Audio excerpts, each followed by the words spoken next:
I was adopted. I never knew my real mother. Rather, I knew her at one time, but I left her side when I was too little to be able to remember. I loved my adopted family though. They were so kind to me. I ate well, I lived in a warm and comfortable house, and I got to stay up pretty late.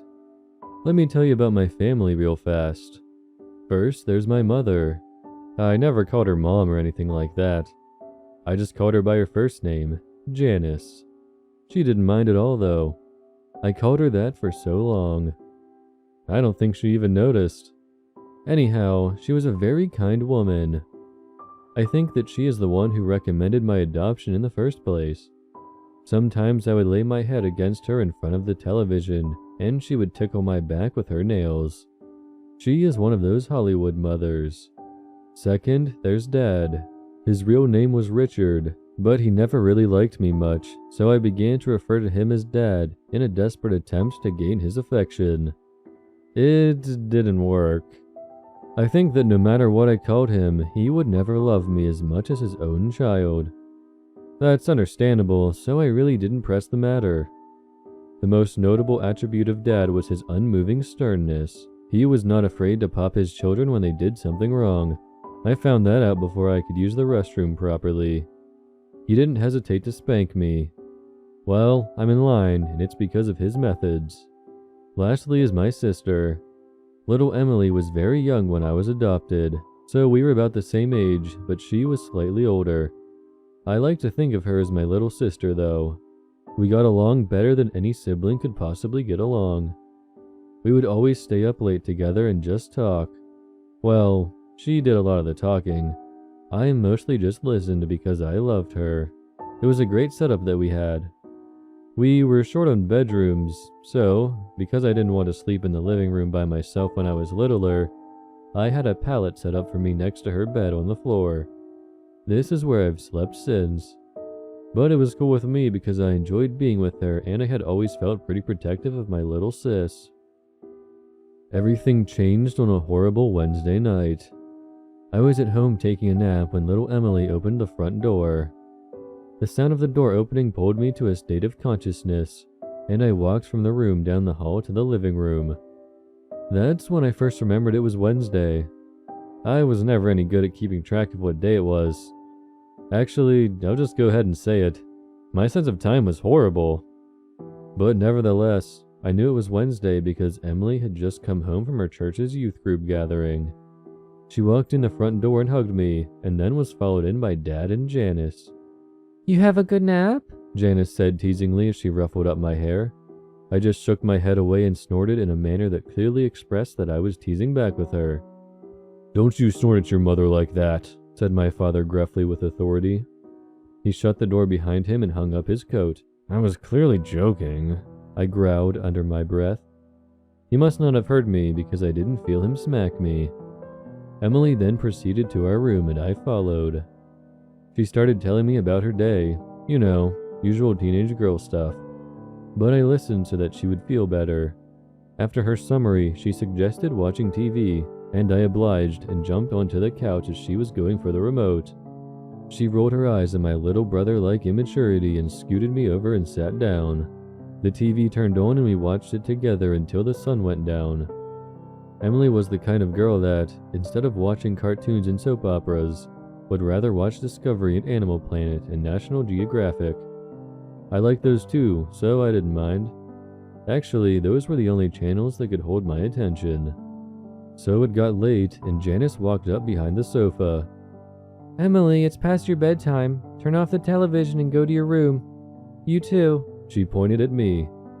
Emily turned off the program we were watching grudgingly and stood up.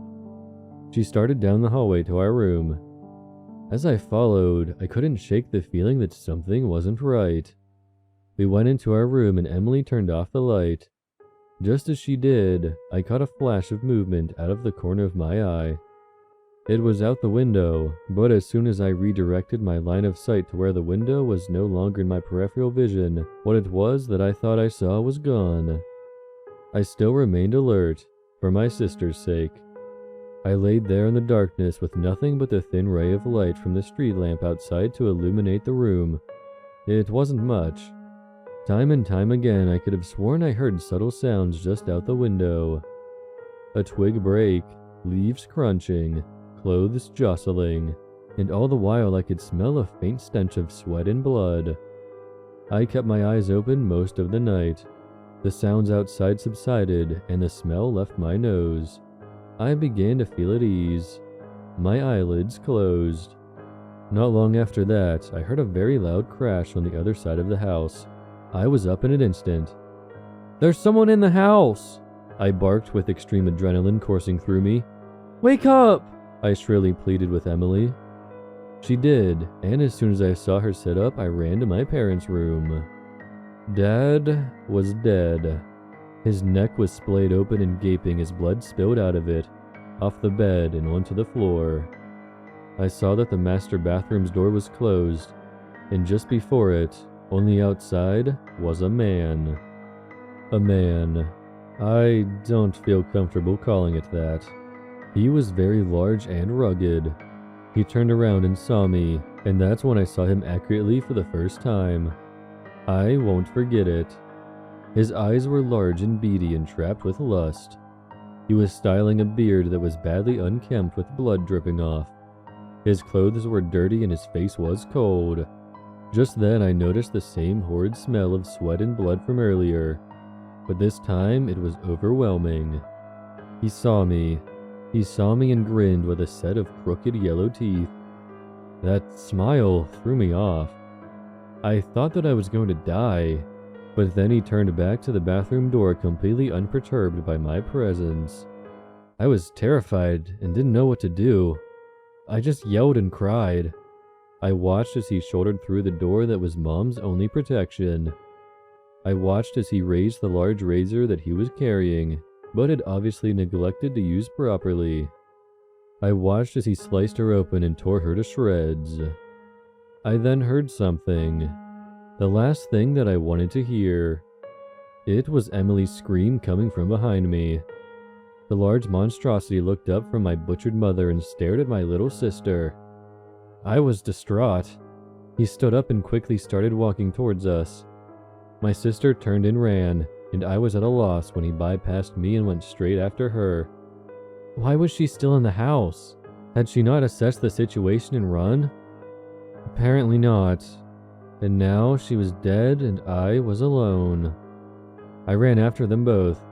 I expected the man to kill her as he had the rest of my family. But I was sadly mistaken. He grabbed her by the arm and jerked her as a way to make clear that he was in control. He dragged her through the house. I was making all of the noise I could now, hoping and praying that someone would come to my aid. He mustn't take her. Not her. As he passed me, I backed against the wall and whimpered with terror. Why? He didn't respond except by putting his free hand on my head while Emily screamed in the other and saying, "Good boy." He gave another crooked grin and a very cold, unnatural laugh. I followed him to the door where he dragged my helpless sister after him. He opened it, pulled her out, and slammed it shut behind him. I am now sitting in the house with my mutilated adopted parents, shivering and whimpering with dismay.